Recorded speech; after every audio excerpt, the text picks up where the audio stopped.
Hey everybody, it's Vicky again with Dementia with Grace.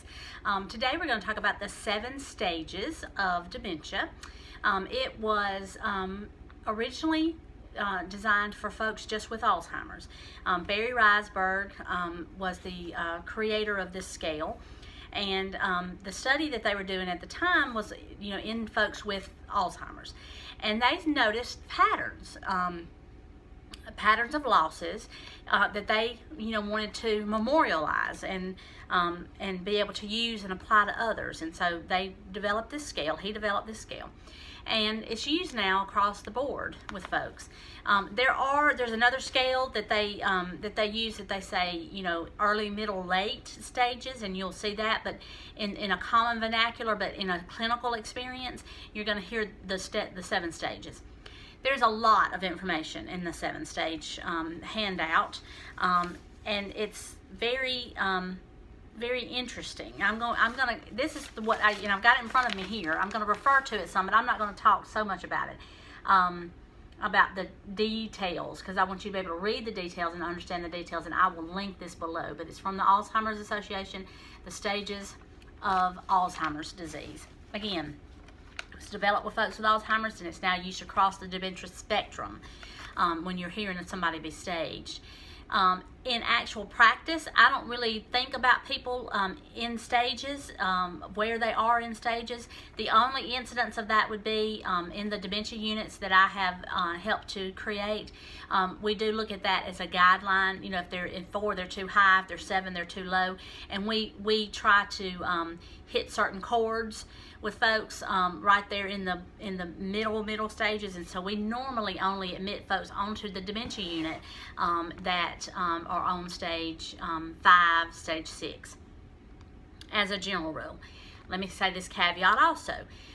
There are times where people can functionally be a 5, cognitively a 6, or functionally a 7, cognitively a 5 or a 6. So there are differences there. It is interesting and beneficial to read this information, look at it, look it up, try to pinpoint where your person falls on the scale. It's interesting, again, and it can be useful, especially in planning and in future planning. If daddy's already at a 2 and he's headed into, it seems like he's maybe some days more of a 3, you're going to have to start making some plans about that, because once they get in 4 and 5, they need 4 absolute supervision to survive. In stage 5, they need 24/7 care, either in your home, in their home with a sitter, or in a facility. So it's a good tool for being able to plan. But when I go into a situation, I don't say, okay, now what stage is your mother in, because I'm going to need to know that. I don't do that, because everybody is a little bit different. People straddle the stages, absolutely straddle the stages, and some days are better than others. Some days they just have a bad day, like we always, all do, and we're just not our best that day. Well, they have their bad days and good days too, because again, they're still people with a soul and a mind, and they're not just they're not just a disease on a continuum. They're a person, and so I base my information on what I see at the time. When now I'm only in a consultancy position, I'm not in a home day in and day out as I once was, and I could kind of see the flow and ebb and flow of their mentation across the day. Monday, Tuesday, Wednesday, I saw them every day, day in and day out. My office was right there on the unit, and I was able to see them. Now I come in and I get a snapshot. I don't see them as a movie. I see more of a snapshot. So when I go into a home to provide services, I am usually called in because there's a severe behavior management issue going on that's causing them some distress, or causing the other folks on the unit distress. So I'm called in to try to figure out, what is going on and how we can manage that behavior. In that way, knowing what their mentation and their functionality is a snapshot of what I need to know that day, what's been going on a few days prior, that kind of thing. But this is handy. That's why I'm going over it. It's definitely a foundational thing that we need to understand before we go into the behavior management part of the series. So that's why I want to go over it. Okay, stage 1 is a preclinical stage. It's actually no impairment. There's nothing really going on that a person can tell or a doctor can tell. If you go into a facility and maybe you're in the hospital, you fell down your steps or something, and they're going to do a mental scale on you, there wouldn't be anything that shows up here. So some folks say, well, why scale it anyway? Why even give it a number? Well, because when you're in 2, 3, 4, when you're looking back in retrospect about when did this cognitive decline emerge, it's good to know they were this way last November, they're this way this November, okay, that kind of thing. Stage 2 is the early stage, mild cognitive decline. This is when the person themselves starts noticing some difference. Maybe they're in the grocery store and they run into somebody that they've known forever and they just cannot call their name, and it's just like right there on the tip of my tongue, but I just can't call it. And it's but it happens a lot, like it happens every day, or enough to where you start thinking, yeah, something is not quite right. Your friends or family may notice the change at this point, but you definitely do. Especially if you don't see somebody on a daily basis. If you live out of town, let's say it's your daddy that has it, and you live out of town and you don't see him every day, you're not gonna, you probably wouldn't pick up on this at all. Close friends, close family, co-workers may start seeing some slippage right here. Stage 3 is the early stage. It's MCI, called MCI. A lot of folks carry that diagnosis early on. Mild cognitive impairment is what that stands for. There's changes in memory and thinking. Now again, memory loss is one thing. Thinking and cognitive loss in that way is another thing. Planning, executing, making lists, those kinds of things start to emerge there. One of the things that when I talk to people, one of the things that they tell me that makes me think, yeah, that probably is kind of heading down a dementia road, is people start making lists of everything. There's lists everywhere of things to do. Lists of, not just a grocery list. I'm talking about list of, get the clothes out of the dryer, call so and so, I don't know, pay the power bill, pay the water bill, that kind of thing. Whereas beforehand it just sort of happened and you didn't really have to have it on a list.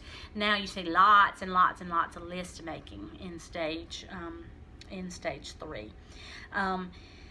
There are definitely noticeable changes on mental status tests. 07s, remembering, short-term memory where you have to remember the 3 objects and say them back. That starts to give a little insight into something that's going on.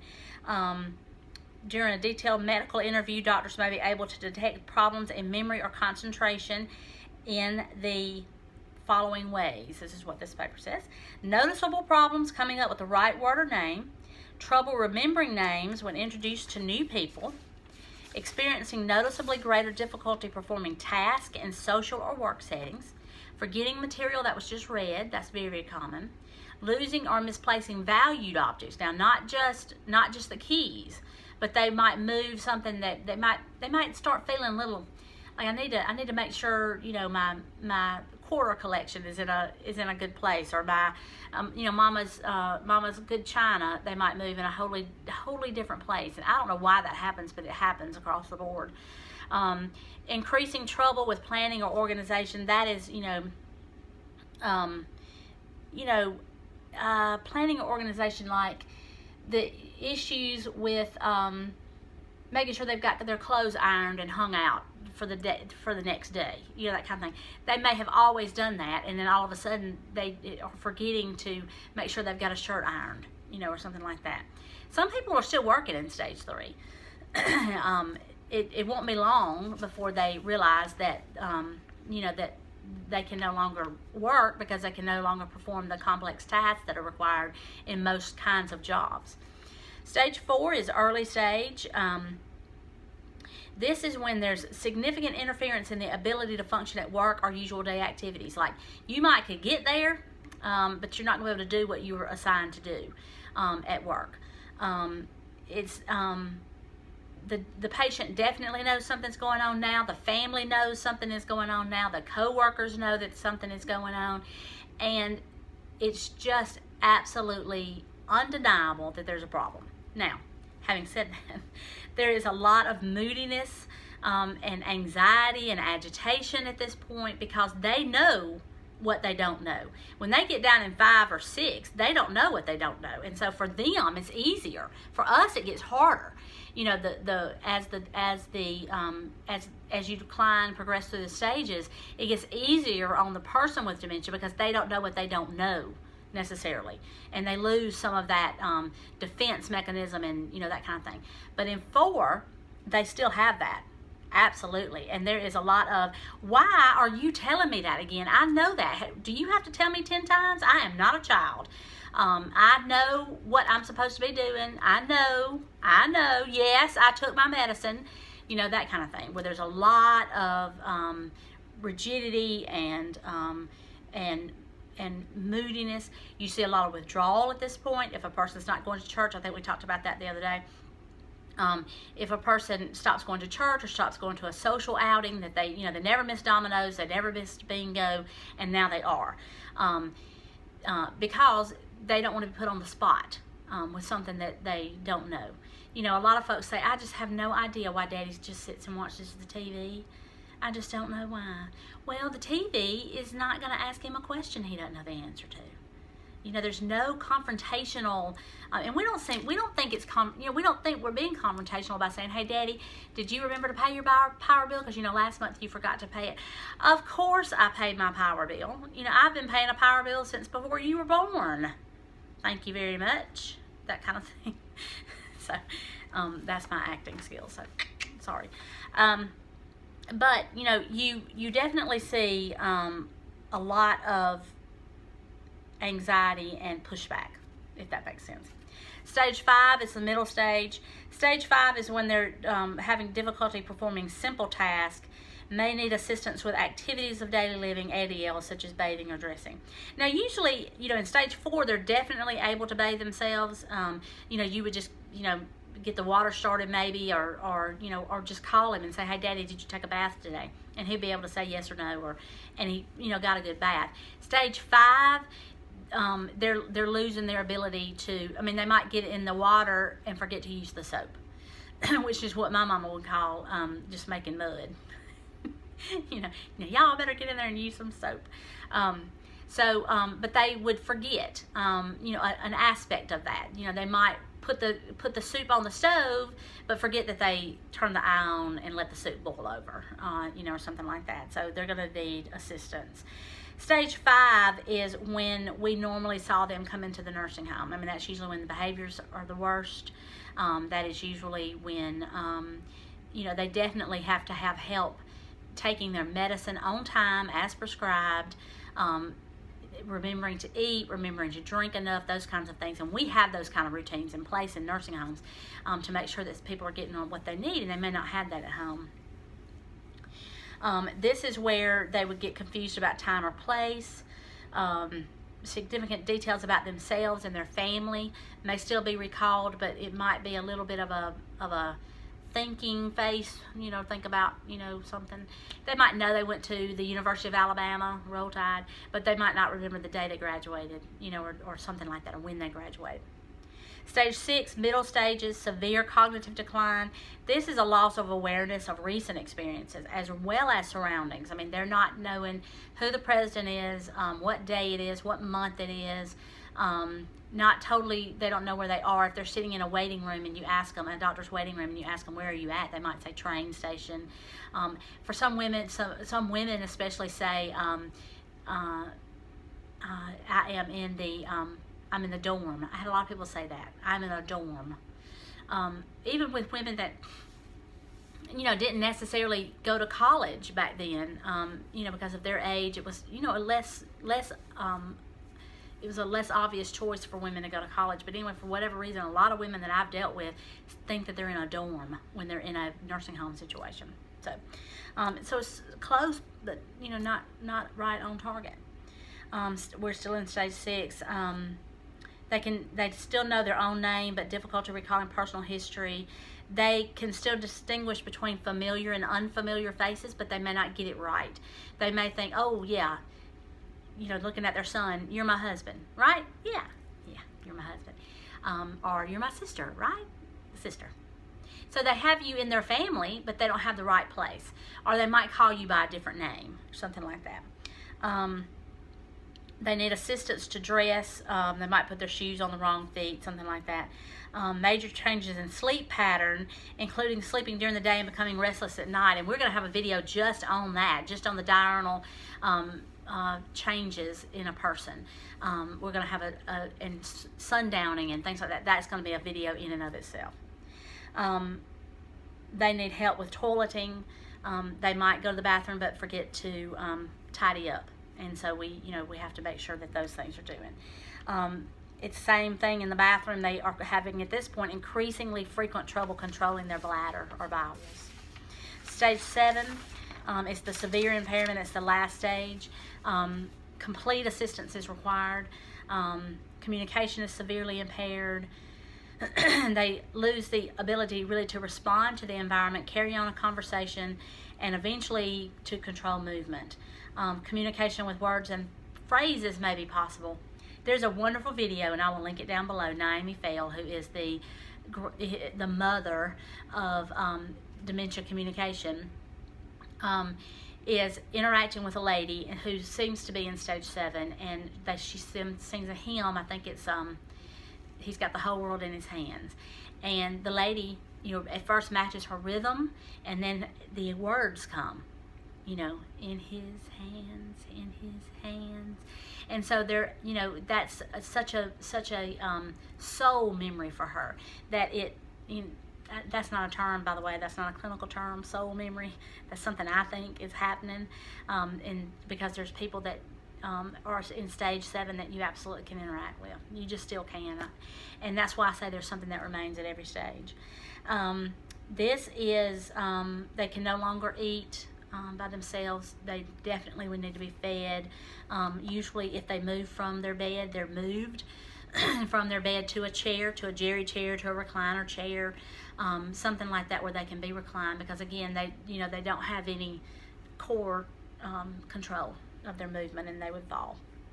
So reflexes become abnormal, muscles grow rigid, swallowing is impaired. Usually about the same. It's almost it goes hand in hand. Once they're not able to form complete sentences, they lose their ability to swallow. So I know that these are all hard. It's hard to talk about it, especially when you know that your loved one is headed down this road. But it's important to know. Again, you don't need to try to figure out on a day-to-day basis what stage Daddy's in, but definitely you need to be able to use this information to future plan. To say, okay, he's here now, and he got here, he was in stage 3 6 months ago, he's here now. He could possibly be in a lower stage, in stage 5, where he needs to be taken care of in 6 more months. And so you need to start putting together a plan, talking to attorneys, talking to social workers, to home health, something like that, to get a plan in place. That is absolutely something that needs to happen along the spectrum, and this kind of gives you some guidelines, a functional framework. Okay, that's it. Again, housekeeping things. Please subscribe. I only have a few subscribers at this point, and I think I need to be up to 100 to start even making a dent in YouTube. So please subscribe if you have found any value in this. If you have not found any value, let me know in the comments and say, this is not working for me. I think, or you haven't discussed this yet. I want to hear this discussed. Let me know, because I'm doing this for y'all, and I want this to be informational and educational to you. So if you are a person who does not have anybody around you that really understands the impact that dementia has on a family, please come and join our support group on Facebook. support group. It is called Dementia with Grace. There's a link below to come on over in there. It's a private group, so not everybody on Facebook is going to know the trials and travails that's going on in your home behind closed doors. It's going to be people responding to you who are in your shoes, and that makes a tremendous difference. And so we invite you over there. We love to have you. We would love to support you, and we would love to learn from you and what is going on specifically in your situation. We would love to hear that. So you can follow me on Instagram. There's lots of places to follow me if you want to, but the main thing is to be able to get these videos. You need to subscribe and then hit the little bell, and the little bell will tell you when a new video has come on. Okay? I thank you so much for your time. I honor you. I appreciate you. I know you. I see you, and I just want to help make things better, make things easier. Okay, all right. Thank you so much. I thank you for your time. Y'all take care. Bye.